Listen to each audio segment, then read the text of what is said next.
नमस्कार दोस्तों, आज हम देखने वाले हैं अध्याय 2।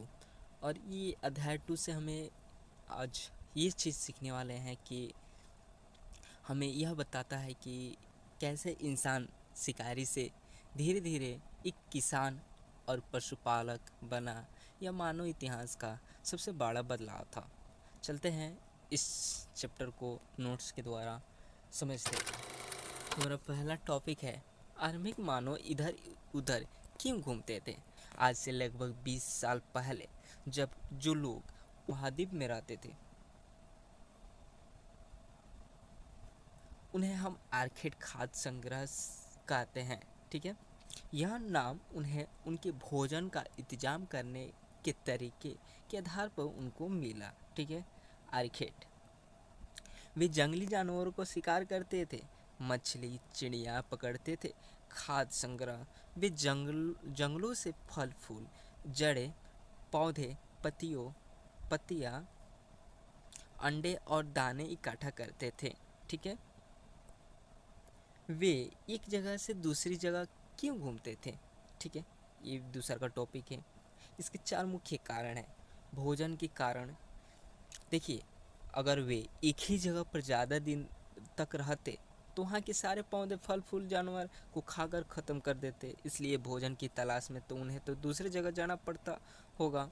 जानवरों को पीछा करना, जानवरों अपने चारे या शिकार के लिए एक जगह से दूसरी जगह जाते होंगे, इसके लिए भी उनको एक जगह से दूसरी जगह जाना पड़ता होगा। उदाहरण के लिए हिरण और मवेशी अपना चारा ढूंढने के लिए घूमते थे, इसलिए उनका शिकार करने वाले लोग भी इनके पीछे पीछे घूमते थे। ठीक है, इसके लिए भी जाना पड़ता था। मौसम का प्रभाव, ये भी बहुत प्रमुख कारण है। अलग अलग पौधे और पेड़ों के फल अलग अलग मौसम में आते हैं, ये निश्चित बात है, हम भी देखते हैं ऐसा। इसलिए लोग मौसम के अनुसार अलग अलग इलाकों में घूमते हैं होंगे, ये भी बहुत महत्वपूर्ण कारण है। पानी की ज़रूरत, जल ही जीवन है। पानी तो उनके लिए बहुत ज़रूरी है, चाहे हम हो या उनके लिए या कोई भी जीव हो, पानी तो ज़रूरी है। नदियाँ और झीलों का पानी कभी कभी सूखे के मौसम में सूख जाता था, इसलिए पानी की तलाश में उन्हें यात्रा करनी पड़ती होगी, ये भी बहुत महत्वपूर्ण कारण है। ठीक है, दूसरा का टॉपिक है हमारा आरंभिक मानव के बारे में जानकारी कैसे मिलती है। ठीक है, पुरातत्वविदों को खुदाई में कुछ ऐसे चीज़ मिले हैं जिन्हें आर्किड खाद्य संग्रहों से बनाया और इस्तेमाल किया था। ठीक है, औजार, वे पत्थरों लकड़ियों और हड्डियों के औजार बनाते थे। इनमें से पत्थर के औजार आज भी बचे हुए हैं, यहाँ पे आप देख सकते हैं। ठीक है, उदाहरण के लिए यहाँ समझ सकते हैं, पत्थरों के औजार का उपयोग फल फूल काटने, हड्डियाँ और मांस काटने तथा पेड़ों की छाल व जानवरों की खाल उतारने के लिए किया जाता था। ठीक है, कुछ पत्थरों को लकड़ियों के साथ बांधकर भाले और तीर जैसे हथियार बनाए जाते थे।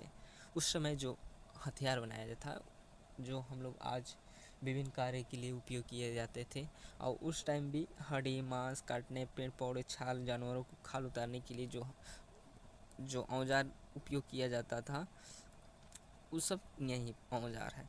उस समय का औजार आदिमानव उपयोग करते थे, पत्थरों का औजार। ठीक है, रहने की जगह, अगले का टॉपिक है रहने की जगह निर्धारित करना। पूरा स्थल, मानव इतिहास के शुरुआती लोग ऐसी जगहों पर रहना पसंद करते थे जहाँ अच्छा पत्थर, पानी, नदियों जैसे झील आसानी से मिल सके, क्योंकि पत्थर उनके जीवन का सबसे ज़रूरी हिस्सा था। जिन जगहों पर औजार या उसके रहने के निशान मिले हैं उन्हें पुरास्थल कहते हैं। ठीक है, शैल चित्र, जिन गुफाओं में लोग रहते थे उनकी दीवारों पर उन्हें सुंदर चित्र बनाए हैं, वो साक्ष्य भी मिला है हमको। उदाहरण, भीमबेटका मध्य प्रदेश की गुफाओं में बहुत ही सुंदर सुंदर शैल चित्र मिले हैं, जिनमें जंगली जानवरों का सबसे बड़ी कुशलता से सजीव चित्रण किया गया है। ठीक है, सजीवन चित्रण किया गया है।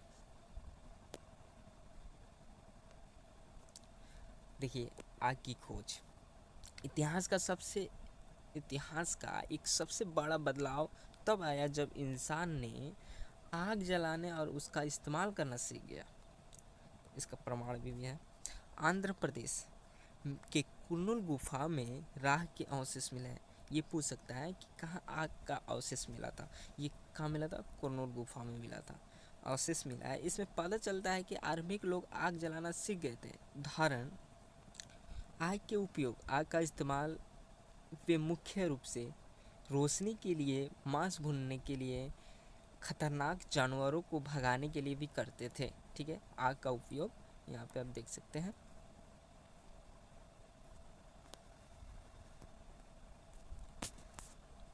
देखिए, अगला टॉपिक है बदलती जलवायु, खेती और पशुपालन की शुरुआत। लगभग 12,000 साल पहले दुनिया की जलवायु में बड़े बदलाव आए। गर्मी बढ़ने लगी। इसके कारण कई क्षेत्रों में घास वाले मैदान बनने लगे। घास बढ़ने से हिरण, बारहसिंगा, भेड़, बकरी, गाय जैसे घास खाने वाली जानवरों की संख्या बढ़ी। ठीक है, वहाँ पे थोड़ा परिवर्तन हुआ, जलवायु में थोड़ा सा परिवर्तन हुआ, तो यहाँ पे भेड़, बकरी और गाय जैसे घास खाने वाली जानवरों की संख्या भी बढ़ी। जो लोग इनका शिकार करते थे वे सब इनके पीछे आए और इनके खाने पीने के आदतों व प्रजनन के समय को समझने लगे। ठीक है, धीरे धीरे लोग इन जानवरों को पकड़कर अपने आस पास अपने पास पालने की सोचने लगे, अपने पास रखने या पालने की सोचने लगे। उदाहरण, इंसान द्वारा पालतू बनाया गया सबसे पहला जानवर कुत्ता का जंगली पूर्वज था। बाद में लोगों ने भेड़, बकरी, गाय और सूअर जैसे सीधे सीधे जानवरों को अपने घरों के नज़दीक आने के लिए आकर्षित किया और उन्हें पालना शुरू किया। ठीक है, खेती की शुरुआत। जलवायु बदलने से उपमहाद्वीप के अलग अलग इलाकों में गेहूं, जौ और चावल जैसे अनाज प्राकृतिक रूप से उगने लगे। ठीक है, स्त्री, पुरुष और बच्चों ने इन अनाजों को भोजन के लिए इकट्ठा करना शुरू किया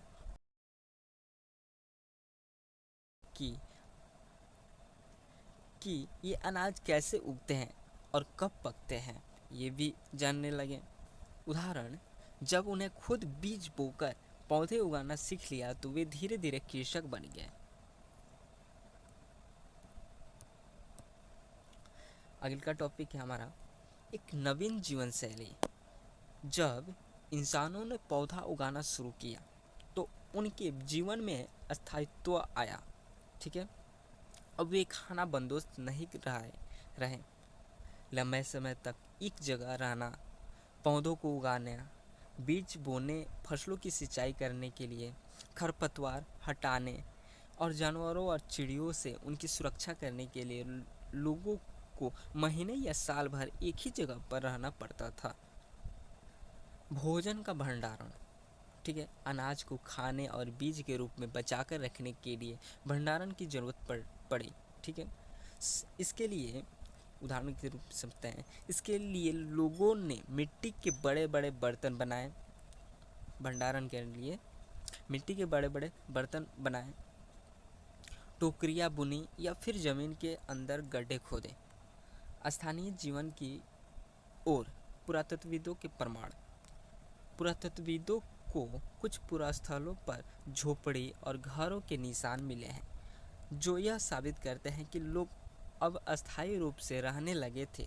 ठीक है, गर्तवास। कश्मीर के बुर्ज होम में लोग गड्ढे के नीचे घर बनाते थे। ये भी पूछ सकता है कि कहाँ पे गड्ढे के नीचे लोग रहते थे। बुर्ज होम में ऐसा साक्ष्य मिला है जिन्हें गर्तवास कहा जाता है। इनमें उतरने के लिए सीढ़ी होती थी। यहाँ झोपड़ियों के अंदर और बाहर दोनों ही जगहों पर आग जलने की जगह मिली है, जिससे पता चलता है कि मौसम के अनुसार लोग अंदर और बाहर खाना पकाते थे। मेहरगढ़ अब पाकिस्तान में है। यह वह स्थान है जहाँ के स्त्री पुरुषों ने स्त्री पुरुषों ने इस इलाके में सबसे पहले जौ, गेहूँ उगाना और भेड़ बकरी पालना सीखा। ठीक है, उदाहरण के रूप में समझते हैं, मेहरगढ़ में चौकोर तथा आयताकार घरों के अवशेष मिले हैं। मेहरगढ़ में कैसा घर मिला है? मेहरगढ़ में चौकोर तथा आयताकार घरों के अवशेष मिले हैं। प्रत्येक घर में 4 या उससे ज़्यादा कमरे होते थे। कब्रें के साक्ष्य मेहरगढ़ में कई कब्रें मिली है। यहाँ पे कब्रें भी मिली है। मेहरगढ़ में कई कब्रें मिले हैं। एक कब्र में एक मृतक के साथ एक बकरी को भी दफनाया गया था।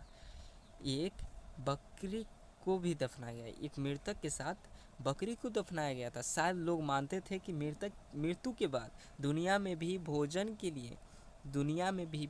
लिए इसकी ज़रूरत पड़ेगी। अध्याय हमें दिखाता है कि कैसे मानव जाति ने लाखों साल तक जंगलों में भटकने और शिकार करने के बाद प्रकृति को समझना शुरू किया। जलवायु परिवर्तन ने उन्हें खेती और पशुपालन, जिससे इंसान ने गुफाओं को छोड़कर मिट्टी और ईंटों के घर में रहना शुरू किया और आज की आधुनिक सभ्यता की नींव पड़ी।